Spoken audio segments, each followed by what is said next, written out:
നേരം ബൈക്കിൽ യാത്ര ചെയ്യുന്നവർക്ക് വന്ധ്യത ഉണ്ടാവുമോ? ഈ കേട്ടത് ശരിയാണോ? ചില പഠനങ്ങൾ പറയുന്നത് ആഴ്ചയിൽ 5 മണിക്കൂറിൽ കൂടുതൽ നേരം ബൈക്കിൽ യാത്ര ചെയ്യുന്നവർക്ക് അവരുടെ സ്പേമിന്റെ കോൺസെൻട്രേഷൻ അല്ലെങ്കിൽ കൗണ്ട് കുറയാനുള്ള സാധ്യത കൂടുന്നുണ്ട്. സയന്റിഫിക്കലി പറഞ്ഞു കഴിഞ്ഞാൽ നമ്മുടെ ടെസ്റ്റിസിന് ബോഡി ടെമ്പറേച്ചറിനേക്കാളും കുറഞ്ഞ ടെമ്പറേച്ചർ ആണ് വേണ്ടത്. എന്നാൽ മാത്രമേ ഒപ്റ്റിമം ആയിട്ട് സ്പേം പ്രൊഡക്ഷൻ സംഭവിക്കുള്ളൂ. ധാരാളം സമയം ബൈക്കിൽ സഞ്ചരിക്കുന്ന സമയത്ത് ആ ഭാഗത്ത് ഹീറ്റ് പ്രൊഡക്ഷൻ കൂടുകയും ടെമ്പറേച്ചർ വർദ്ധിക്കുകയും ചെയ്യുന്നു. ഇത് സ്പേം പ്രൊഡക്ഷനെ നല്ല രീതിയിൽ ബാധിക്കുന്നുണ്ട്.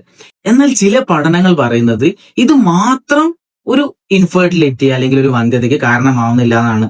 എന്തെങ്കിലും അസോസിയേറ്റഡ് ആയിട്ടുള്ള വേറെ കംപ്ലൈന്റുകൾ കൂടെ ഉണ്ട്. അതോടൊപ്പം തന്നെ നിങ്ങൾ ധാരാളമായിട്ട് ബൈക്ക് യാത്ര ചെയ്യുന്ന ആൾക്കാരാണെങ്കിൽ വന്ധ്യതയ്ക്കുള്ള സാധ്യത കൂടുന്നു. ഓർക്കുക, ഇതൊരിക്കലും പെർമനന്റ് ആയിട്ട് നിങ്ങളെ വന്ധ്യത ഉണ്ടാക്കുന്നില്ല. ഈ ഒരു ശീലം ഒന്ന് മാറ്റി വെച്ച് കഴിഞ്ഞാൽ, അല്ലെങ്കിൽ ബൈക്കിൽ ധാരാളമായിട്ട് സഞ്ചരിക്കുന്ന സമയങ്ങൾ കുറച്ച് കഴിഞ്ഞാൽ back to normal, sperm concentration back to നോർമലിലേക്ക് വരാനുള്ള സാധ്യത വളരെയധികം കൂടുതലാണ്. Stay healthy, stay safe.